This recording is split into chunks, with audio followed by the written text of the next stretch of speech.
Hey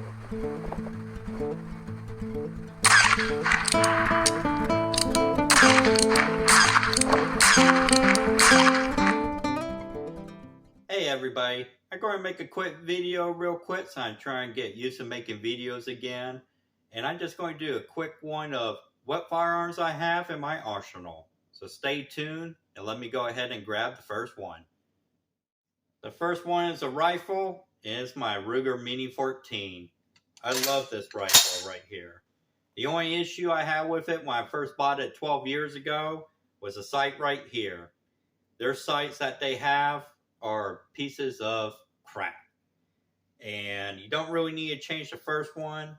I did. I like it, make it look a little bit more fancier.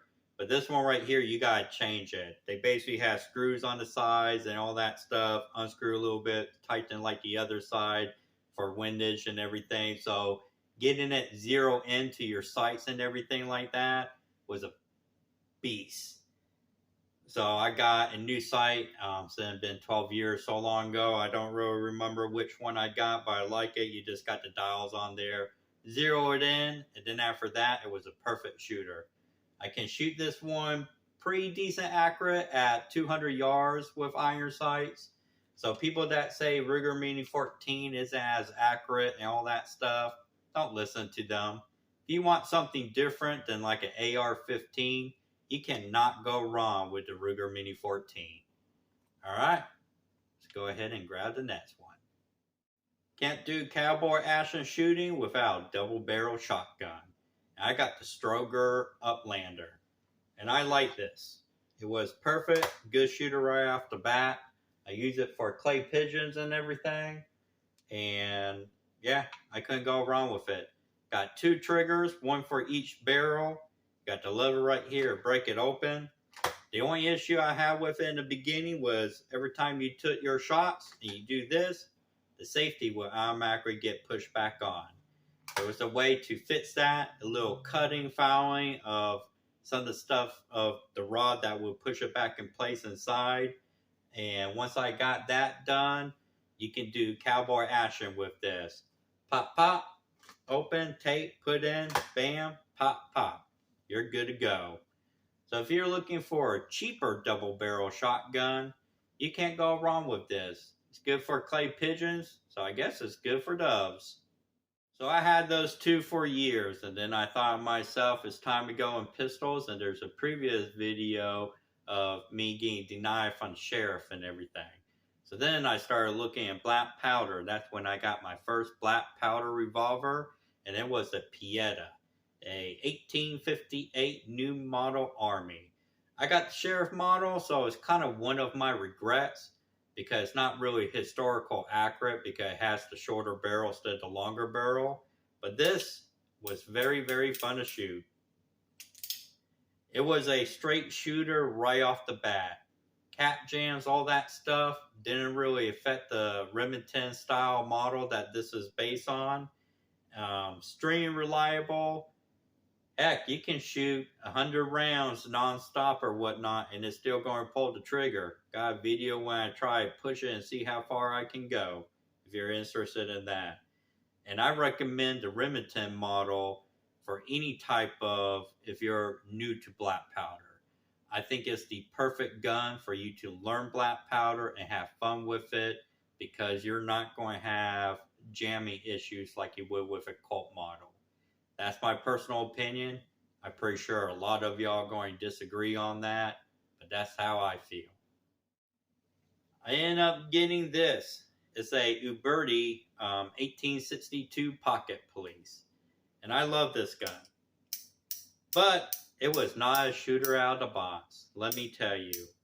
There's a video where I had to do so much work on this to get this reliable and fun to shoot. But if you want like a smaller black powder revolver or whatnot, you can't go wrong with this. But you have to be willing to put your sweat into it to make it a workable gun. So this is my Uberti. If you decide to get a 1862 Pocket Police model, you definitely should get the Uberti, not the Pieta. The reason why the Pieta is not historically accurate. The grip is too big, the gun is too big. They basically just kind of put a smaller cylinder on it and call it 1862 Pocket Police. When the 1862 Pocket Police is a extremely small gun. I mean, if you compare the two, very small gun. But once you get it working, it's perfect and it's fun to shoot. When I show y'all this next one, don't get too excited. I got a Schofield. Just kidding, it's an air pistol. But I like this little thing. Metal frame, single action, it's perfect. Action is pretty smooth, everything. You got the break open and put the rounds in. You load it exactly the same. Comes with these little rounds that you can put the BBs in. Just pop it in like so. It's a 6-shot. So it's a nice little gun. It's my mouse killer. So you live in the city, all that stuff, everything, and you want to kill mice and pop some cans like you're in the Wild Wild West, pick one of these up. I freaking love it. It's kind of hefty or whatnot for teach kids how to shoot and everything. But if you want good play, air pistol, go out in the back, shoot some cans, go underneath the house, get rid of those mice, this is perfect for you. It's actually a pretty good straight shooter too. Alright, let's go to the next one. In my newest edition that y'all saw in the video not that long ago, it's my Glock 43X. Going to the range on Tuesday to shoot it for the first time. I love the feel of this. I hope it shoot as good as it feel. Obviously, it's a smaller handgun, so I'm expecting, decent recoil. But it is a 9mm, not like my service pistol, which was a Glock 22, which is a 40 caliber. But with the small stature, smaller slide, and all that stuff and everything, I'm assuming that it's going to have a decent kit to it. But once I go to the range, I can figure it out and everything. Holds a 10-round magazine. Not quite single stat, but pretty close to single stat, which is why it only holds that much. The X got the longer handle, so that's why it holds 10. If you just got the regular 43, it's more concealable, because the grip is smaller, whatnot. I think that holds like 6 or 7 rounds. Not really sure. But I just wanted something that I could grip in good so I can have accurate shots, even if it's a concealed weapon for me. And so that's why I got the 43X. I'm looking forward to it. Well, that's it. Everything I have, pretty much have a purchase and fun and all that stuff, everything. I wish one day I would win the lottery so that arsenal would just explode and all that stuff and everything. But fortunately, I'm a working class man, so probably the max I could ever afford in my life would be maybe one firearm a year. Gotta feed the family and house them. But y'all take care. Thank you for watching and everything. And I'll see you on the range.